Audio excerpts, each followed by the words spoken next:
우리가 요즘 룻기의 말씀을 계속해서 우리가 보고 있죠. 근데 룻기가 많은 사람들이 역사의 한 부분 책인데요. 룻기는 사랑에 대한 이야기, 그게 전부가 아닙니다. 보아스, 룻, 두 사람의 사랑 이야기가 룻의 주제가 아니고요. 룻기를 가만히 보면 여러분 깨달으셨습니까? 하나님이 선택한 사람, 사랑하는 그 사랑이죠. 그래서 룻기는 하나님의 사랑과 하나님이 선택한 그 사람을 끊임없이 책임지시고 넉넉한 은혜를 베풀어 주심을 우리 룻기를 통하여 쭉 보게 되죠. 그래서 하나님은 정말 구세주다.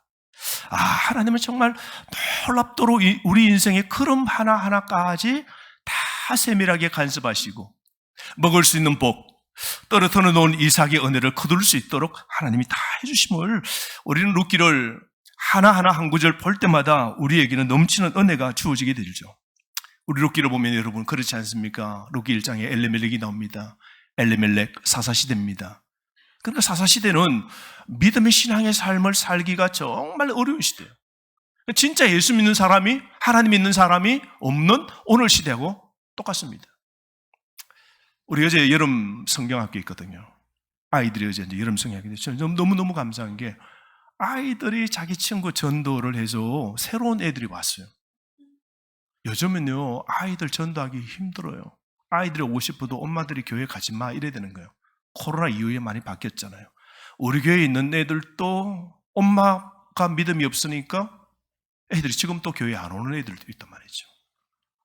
그리고 우리 교회는 여름 성경학교를 하지만 여름 성경학교조차 하지 못하는 교회가 대한민국에 엄청 많습니다. 이제 불행이에요. 한 10년, 20년 뒤에 되면 그 교회는 문 닫아야 돼요. 우리도 왜 이렇게 노력하고 헌신하는가? 내일을 위한 교회죠. 그렇지 않습니까? 우리가 왜 건축합니까? 우리가 옛날에 건축이 비가 샜습니까? 물론 비도 세고 홍수 와서 지하 다 잠겼습니다. 옛날에는 좋았지만 그 건물이 지금에는 어울리지도 않아요. 곰팡이 피고 냄새나고 창고가 같고. 우리 시스들은 집이나 차는 훨씬 좋아졌잖아요. 우리가 차를 사면 차를 20년, 30년 내내 쓰는 사람 있어요? 사다가 고장이 나면 시대 따라 새로 바꿉니다. 껍데기는 바뀌어지는 겁니다. 그 아이들의 교육 환경의 질을 높이고 그 환경을 만들어주는 일 필요하죠. 근데 어제 우리 마당에서 아이들이 수영장을 펼쳐놓고 어제 저녁에 불꽃놀이하고 어제 저녁에는 또 고기도 구워 먹으면서 부모를 초청했는데 아이고 그 교회에 다니지 않는 그 부모들은 초청받고 다 온 거예요. 와가지고 자기 아이들이 이 저는 숲에서 앉아 노는 거 보고 막 불꽃놀이 보고 사진 찍고 함께 해주고 교회가 이런 겁니다. 교회의 발을 담그는 그런 모습을 어제 아름다운 그런 모습을 봤는데 참 감동이죠, 여러분. 우리 자녀들에게 물려주신 유산이 무엇입니까? 신앙의 유산입니다. 그렇지 않습니까? 우리 자녀 졸업하며 유치원 졸업하고 행사 발표하면 부모가 꼭 합니다. 가서 사진 찍고 착각하고 남겨서 제발 세월 지나면 내가 너 가장 기뻐하는 자리에 내 있었다고, 너 졸업식에 있었다고, 너 발표회 때 있었다고 그런데요. 교회에서의 아이들이 신앙을 배우고 교회에서의 추억에 너 신앙의 자리에 내가 엄마가 있었단다, 내가 아빠가 있었단다. 이 신앙의 추억을 깊이 그 아이들의 마음에 찍어주는 것, 선명하게 그 신앙을 새겨주는 일. 오늘 이 시대에 너무너무 중요한 것이죠. 오늘 시대 정말 사사시대입니다. 근데 그 사사시대에 하나님을 온전히 섬기지 못하는 시대에 오늘 하나님이 엘리멜렉이라는 가정을 통하여 역사하시는데요. 이 엘리멜렉도 사사시대의 사람들과 똑같았어요. 이름은 신앙인입니다. 유대인이에요. 엘리멜렉. 뜻이 뭡니까? 하나님은 나의 왕이다. 왕이시다. 하나님은 나의 왕이다. 그러니까 메사의 모든 자기의 삶의 다스림은 누구요? 하나님임을 인정하는 이름을 갖고 있는 사람이에요. 그런데 살다가 베들레헴 지역에 그 땅 굉장히 많은데 흉년이 온 겁니다. 너무 흉년이 많아요. 구약시대의 흉년은 뭡니까? 하나님의 심판입니다. 여러분 구약시대에 하늘을 하나님이 닫아버리니까요. 하늘에 비가 안 떨어져요. 비가 안 오면 곡식을 뿌려도 거둘 수 없죠. 그러면 인생은 이제 힘들어지는 거예요. 인생이 정말 사막과 광야 같은 삶이 되는 거예요. 여러분 우리 하나님을 떠나고 하나님 말씀대로 살지 않고 인생의 결산을 해보면요. 마이너스고 흉년입니다. 엘리멜렉이 어려울 때에 더 하나님을 붙잡고 하나님의 땅에 머물면서 자신의 삶을 털어보고 그 흉년 속에서도 그 고난 속에서도 하나님 예배하고 더 신앙적으로 살아야 되는데 어떻게 합니까? 자리를 바꾸자. 베들레헴이 저기는 흉년이니까 이 강 건너 외국 모압 땅에 가면 물이 너무 풍성한데 그 나라 가서 살면 잘 된다 싶어서 하나님께, 나의 왕 하나님께 묻지도 않고 인생을 결정하고 갑니다. 이게 남 이야기입니까? 우리도 어떤 일 판단하고 결정할 때 하나님께 기도하고 또 하나님께 한번 물어보고 또 하나님을 의지하고 하나님의 뜻이 무엇인가 계속 기도하고, 그리고 하나님의 뜻 따라서 움직이지 않고 어떻게 합니까? 계산적으로 판단하고 환경 보고 쉽게 선택한 엘리멜렉, 인생은요 10년 자신이 죽고 두 아들 다 죽게 됩니다. 완전히 추락이었죠. 근데 룻기의 핵심은 뭡니까? 그 엘리멜렉이 하나님 따라서 하나님에게 심판받고 끝났다, 그걸 이야기하는 것이 아니라 그 이후에 하나님을 떠나고 죄를 짓고 인생 심판으로 끝난 그 자리에, 그 가정에 하나님께서 여전하게 일하심을 오늘 선명하게 보여주죠. 무너진 그 나오미 가정 속에 하나님의 일하심이 드러나는데요, 흉년입니다. 흉년 가운데 하나님이 찾아오셔서 나오미에게 찾아오시고 그 나오미 가정을 이렇게 세워주실 때 하나님께서 어떻게 하십니까? 신실하심으로, 넘치는 하나님의 은혜로 이렇게 세워주시는데요, 나오미가 이제 10년 동안 남편 죽고 두 아들 다 죽자 며느리 보고도 어떻게 해요? 다 그냥 따라오지 말라고, 너 모압, 너 부모 사는 곳으로 가서 재혼하고 살라고 그럽니다. 나오미도 여러분 그러면 안 되죠. 나오미가 신앙이 맞습니까? 나오미가 하나님 믿는 사람, 유대인 아닙니까? 그러면 자기가 믿는 그 하나님이 어떤 하나님인데, 며느리가 모압의 우상을 섬기다가 시집 와서 이제 하나님을 섬기는, 진짜 하나님을 섬기는 사람이 되었다면 어떻게 해야 돼요? 돌아가고 옛날 우상 섬기는 자리로 가도록 하지 말고 어떻게 해야 됩니까? 나로 가자.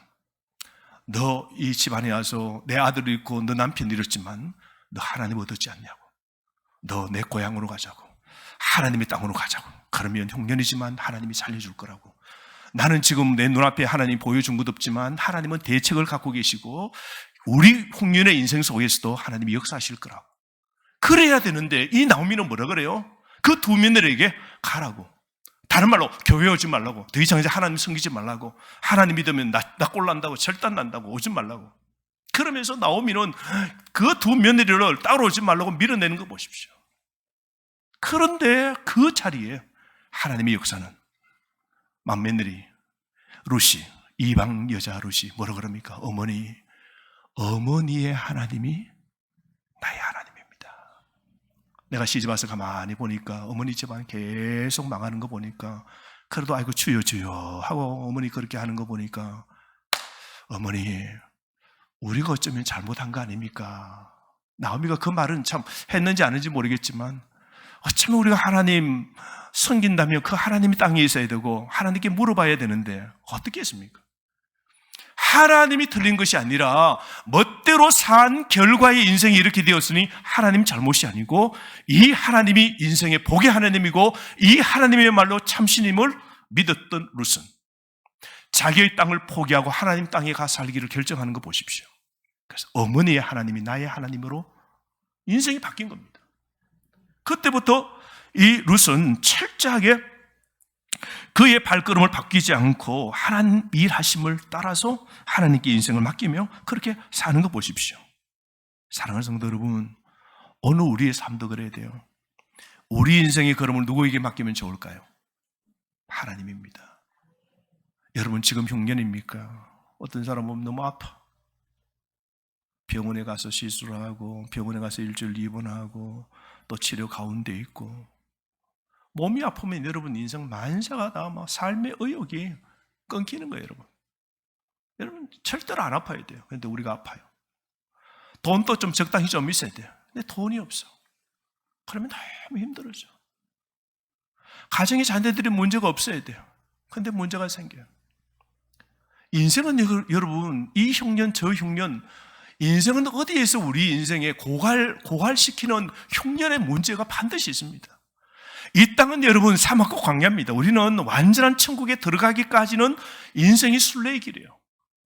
이 땅에서 우리가 꼭 필요한 것은 뭐예요? 하나님의 인도하심이 꼭 필요한 겁니다. 그러므로 오늘 또 저와 여러분을 위하여 일하시는 그 하나님 믿고 룻처럼 하나님을 신뢰하고 하나님 말씀을 순종하면서 그렇게 여러분 살아가야 됩니다. 룻은 하나님 믿기로 결정한 것이 인생에서 가장 잘한 결정이죠. 여러분도 아마 인생에서 가장 잘한 결정 중에 하나가 예수 믿기로 결정한 게 최고 인생의 최고의 좋은 결정이었음을 여러분 그렇게 믿으시죠? 그게 최고의 결정, 최고 잘한 결정입니다. 룻은 그 하나님을 결정하고 난 이후부터 자기의 미래가 어떻게 될는지 불확실합니다. 그럼에도 그 하나님 믿고 하나님 의지하고 매사에 하나님을 찾고 하나님 말씀 듣고 모든 일에 하나님을 따르는 삶을 살아간 룻 보십시오. 저는 우리 말씀 전하게 성도들 모두 다가 이 룻과 같은 성도 되기를 바랍니다. 한 주간 또 우리가 살아갈 때 매사에 하나님 의지하는 겁니다. 그 하나님 말씀 순종하는 겁니다. 그 하나님 말씀 듣고 찾는 겁니다. 어떻게 하면 이게 하나님 기쁘시게 하는 일인가? 어떻게 하면 주의 몸된 교회를 세우는 일인가? 교회가 더 좋아지는 일인가? 걱정을 기도로 바꾸고 거룩한 부담으로 하나님께 내가 할 수 있는 일을 보태고 나머지는 주님이 일하실 거고 다른 사람은 통하여 주님이 일하실 거고 그러므로 그 하나님을 신뢰하고 그분을 따르는 길, 이것이 오늘 룻기에서 보여주는 핵심이지 않겠습니까? 그런데 오늘 이 본문의 말씀 보십시오. 오늘 룻이 그 하나님을 선택하여 어머니의 그 고향으로 쫓아가게 됩니다. 따라가게 되죠. 자, 거기 가서 삶을 살게 되는데 오늘 이 본문의 말씀 여러분 보시면 4장 1절 말씀 보십시오. 타작마당에 갔다가 그 보아스하고 결혼하고 싶어가지고 몰래 잠자는 남자의 그 이불 속으로 들어갑니다. 이불을 딱 뒤집어 쓰고 있는데 뭔가 꿈틀하고 보아스가 뭔가 느껴집니다. 자기 발에 뭔가 사람 인기치기 느끼죠. 누구요? 했더니 누구요? 룻이 단장하고 와서 저는 당신하고 결혼하고 싶습니다. 당신의 이 이불을 덮어주고 당신의 날개로 내 인생을 덮어달라고. 왜냐하면 당신은 우리 죽은 우리 시아버지의 가장 가까운 친척인데 하나님이 신명기 25장에 말씀하신 게 있지 않습니까? 그것은 집안이 망하면, 집안의 대가 끊기면 가장 가까운 친척이 그 집안의 대가 끊긴 대를 이어주고 그리고 모든 재산을 팔아버렸던 그 재산을 다시 땅을 사서 다시 다 회복하게 해주는 그런 고엘이라는 하나님의 명령이 있는데 그 명령을 실행해야 될 분이 당신입니다. 당신이 친척 구속자 고엘입니다. 그래 내 인생을 책임져 주십시오 라고 부탁하죠. 그랬더니 보아스는요, 보아스는 누굴 보았어요? 믿음 있는 룻을 보았어요. 여러분 우리 그래서 신앙은요 보는 눈이 있어야 돼요. 누가 믿음이 있는지, 누가 내게 믿음의 동력자인지 참 좋은 믿음의 친구를 두는 게 참 중요해요. 이 보아스는 진짜 이 이방 여자, 여러분 우리 유대인 같으면 대한민국 사람 같으면 대한민국 사람의 가운데 결혼할 사람 먼저 찾아보지 않겠습니까? 고대 사회는 더욱이 더 그렇단 말이에요. 혈연의 관계이기 때문에 결혼하면 이 유대인 하나님의 백성과 하나님의 백성하고 결혼하는 이게 첫 번째인데, 근데 이 보아스는 이 다른 나라에서 온 외국 여자 룻을 가만히 보니까 어머니를 쫓아온 것은 사서 고생하러 왔는데 온 이유를 알아보니까 누구 때문에 여기 왔어요? 누구 섬기기 위해서 여기 왔어요? 하나님 섬기러 여기 온 것을 알게 된 겁니다. 보아스는 그 사람의 룻의 얼굴을 본 것이 아니라 룻의 배경 볼 거 없죠. 돈이 있나요? 뭐 백이 있나? 아무것도 없어요. 룻의 뭘 본 겁니까? 믿음을 본 겁니다. 보아스는 룻의 믿음을 보고 내가 고엘, 친척의 구속자로 그 역할을 내가 감당하겠다고. 다른 말로 당신의 그 결혼의 요청을 내가 받아주겠다고. 그런데 문제가 하나 있다고. 당신의 시아버지 엘리멜렉의 가장 가까운 친척 한 사람이 있는데 그 사람이 당신하고 결혼 안 한다고 하면 내가 결혼할게요. 나는 두 번째라고. 우선순위 한 사람이 있는데 이 문제를 처리해야 된다고. 내가 이 문제 처리할 동안 잠잠히 집에 가서 기다리라고. 그러고 난 다음에 이른 새벽에 룻은 집으로 돌아가 어머니에게 있었던 이야기를 보고하고, 그리고 그 보아스는 아침에 일찍이 성문으로 들어와서 그 친척에게 찾아갑니다. 나오미의 그 남편, 거기에 가장 가까운 친척에게 찾아가서 말합니다. 당신 나오미 집안 알지 않습니까? 그 집은 다 망하고 그 집에 과부된 며느리가 있는데 하나님의 신명기 25장의 법이 뭡니까? 몰락한 그 집안에 당신이 그 여자를 아내로 삼고 자녀를 낳아줘 그 가정의 대를 이겨주고 그 집안에 다 팔아먹었던 논답, 전답을 다 사서 보상해주고 아이가 태어나면 그 아이의 이름으로 모든 재산을, 유산을 다 물려주는 그 막중한 책임을 당신이 할 자신이 있냐고 묻습니다. 그랬더니 성경에 보니까 그 사람의 이름이 없습니다. 가장 가까운 친척인 그 사람이 어떻게 했다 그래요? 최고 처음에는 우와, 엘리멜렉이 땅이 엄청난 베들레헴의 부자였어요. 그거 다 팔아먹고 모압 지방 갔지 않습니까? 그 땅 내가 사서 땅 차지하면 고대 사회는 땅이 많으면요 부자거든요. 곡식을 뿌리는 대로 다 거둘 수 있으니까 부자가 되겠다 싶었는데, 두 번째 뭐요? 그 집의 며느리 과부된 룻과 결혼해야 된다고. 결혼해서 아이가 태어나는 순간 남자가 되면 그 집안 재산 뭐요? 다 줘야 돼요. 자기가 돈 다 주고 샀던 그 전답을 애가 태어나면 애에게 다 줘야 돼요. 엄청난 희생, 엄청난 그 은혜, 자비, 사랑이 없으면 일을 못해요. 땅은 탐나는데 룻을 데려와서 일생을 책임지고 아이까지 낳도록 해서 재산까지 다 준다. 그럴 마음이 싹 사라진 거예요. 희생할 마음이 사라진 겁니다. 근데 여러분 참 아깝죠. 이 사람의 이름이 나오지 않습니다. 하나님은 이런 사람 이름을 하나님도 기억하지 않으시고, 이 사람의 이름이 왜 없겠어요? 여러분 보십시오.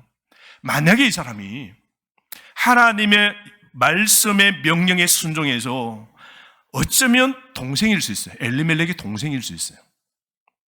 이걸 요즘 말로 설명하면 이렇습니다. 고엘, 이 하나님의 이 고엘이라는 이 법이요, 신명기 25장에 나오는데 요즘 말로 설명해 볼게요. 어느 한 집안에 장남과 차남이 있어요. 장남이 결혼했어요.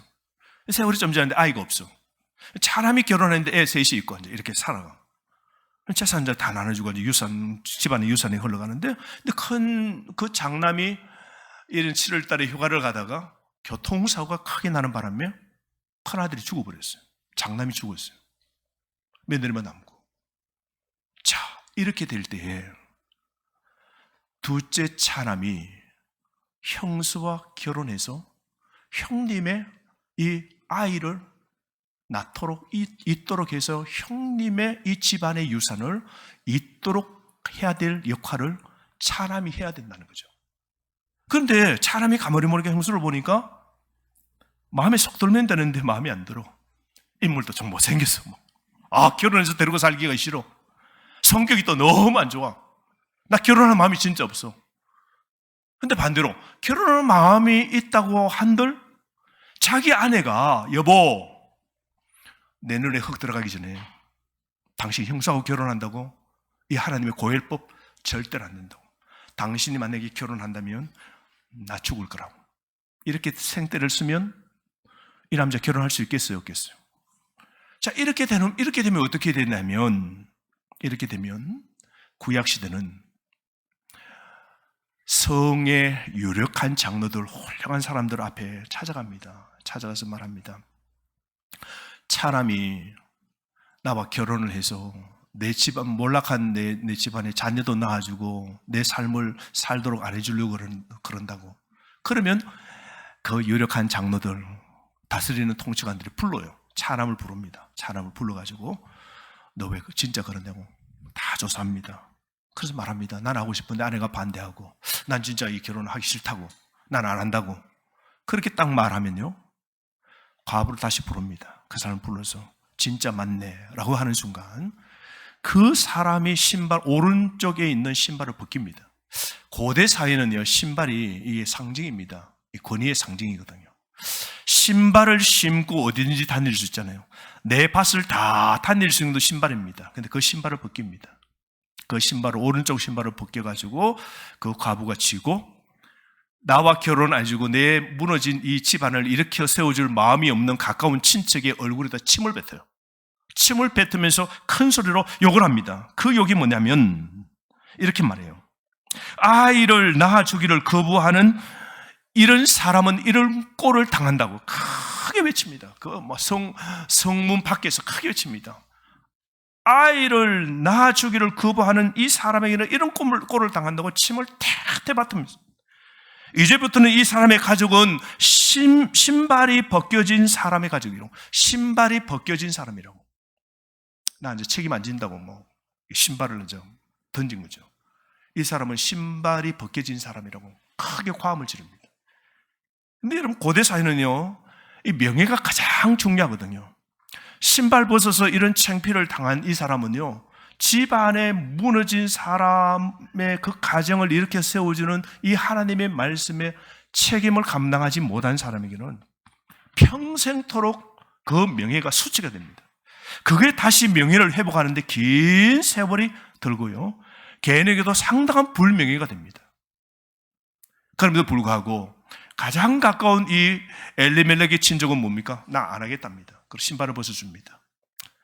아마 이 사람은 그 베들레헴에서 완전히 창피를 당하죠. 해야 될 하나님의 명령, 율법을 어긴 거죠. 평생도록 그 집안 자손들은 창피를 당하고 명예가 실추를 당합니다. 그래도 하기 싫다는 겁니다. 그런데 보아스는 당시 그 사람이 할 마음이 없을 때 너무 좋은 겁니다. 두 번째는 누굽니까? 자기에게 돌아오거든요. 그래서 그 베들레헴의 유력한 장로들 앞에서 말합니다. 이 사람이 이렇게 안 한다고 신발을 벗었으니 내가 나오미의 가정, 몰락한 나오미의 가정, 잃어버렸던 모든 밭을 내가 사주고 나오미의 그 며느리 룻과 결혼해서 자녀를 낳도록 내가 다 해주고 나오미와 룻의 인생을 내가 다 책임지고 있다고. 내가 어떠한 희생을 치르더라도 나오미 이 가정, 룻 이 가정을, 이 사람들을 행복하게 만들어주겠노라. 그 장로들 앞에 선언을 합니다. 그러고는 돌아와 룻과 결혼을 하게 됩니다. 사랑하는 성도 여러분, 이 장면을 가만히 보면요, 보아스가 꼭 누구 같습니까?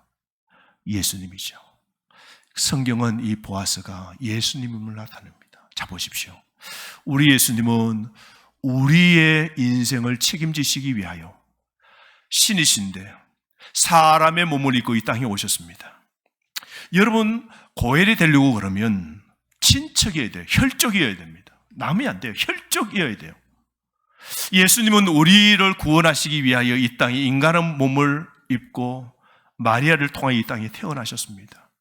저와 여러분을 죄와 사망에서 구원해 주시기 위하여 오늘 이 땅에 그렇게 하셨죠. 뿐만 아닙니다. 예수님은 저와 여러분, 가난하고 우리가 다 이 세상의 죄와 사망으로 모든 것을 잃어버린 우리를 넉넉하게 구원해 줄 수 있는 풍요로우신 분이 누구십니까? 우리 하나님이시죠. 친척이라도 여러분, 가난하면 몰락한 집안 다 팔아먹은 전답을 사줄 수 있을까요? 없을까요? 없습니다. 그러니까 이 고엘, 친척의 구속자는 부자이어야 됩니다. 유력한 사람이어야 돼요. 보아스처럼 이 베들레헴 동네에서 유력한 부자이어야 됩니다. 통일하게 우리 예수님은 천지를 창조하신 분이세요. 우리의 구원을 위하여 모든 것을 갖고 계시는 분이십니다. 여러분, 우리에게 필요한 거 얼마나 많습니까? 우리의 부족이 얼마나 많아요. 건강도 부족하죠. 지혜도 부족하죠. 자녀를 우리가 지도하는 것도 부족하죠. 우리의 지식과 경험도 부족하죠. 그래서 우리는 누구에게 우리가 도움을 구해야 됩니까? 이 모든 것을 다 풍성한 자원을 만드시고 갖고 계신 누구에게 구해야 됩니까? 하나님께 구해야 됩니다. 그 하나님은 우리를 흉년에서 풍년으로 바뀌어지도록 해주실 수 있는 분이십니다. 우리 하나님은 풍성하신 분이십니다. 뿐만 아니라 그 친족은 아무리 돈이 많아도 몰락한 그 나오미의 가정을 위하여 돈을 쓰고 밭을 사주고 희생해서 그 과부와 결혼해줄 이런 희생의 마음이 없으면 이 고엘의 역할을 감당하지 못하죠. 우리 예수님 보십시오. 예수님은 저와 여러분을 너무너무 사랑하셔서 십자가에서 자신의 모든 피 한 방울까지, 생명까지 다 주시고 저와 여러분들을 구원하셨지 않습니까? 이게 하나님의 은혜입니다. 우리 예수님은 저와 여러분의 구원을 위해서 자신의 몸과 모든 것을 기꺼이 다 희생하셨습니다. 다 주셨죠. 다 주시고 저와 여러분을 구원하셨습니다. 그래서 우리가 오늘 죽어도 우리가 천국 가는 건 주님이 미리 이미 다 우리를 위하여 희생하시기 때문입니다. 이게 감사이지 않습니까? 사랑하는 성도 여러분, 우리가 오늘 어떻게 살아야 됩니까? 받은 하나님의 은혜에 보온하면서 삶을 살았으면 좋겠습니다. 그러므로 여러분, 우리가 하나님께 받은 은혜에 보온하는 삶으로 우리가 살되, 우리도 손해가 나더라도 주님을 위하여, 교회를 위하여 우리도 어떻게 해요?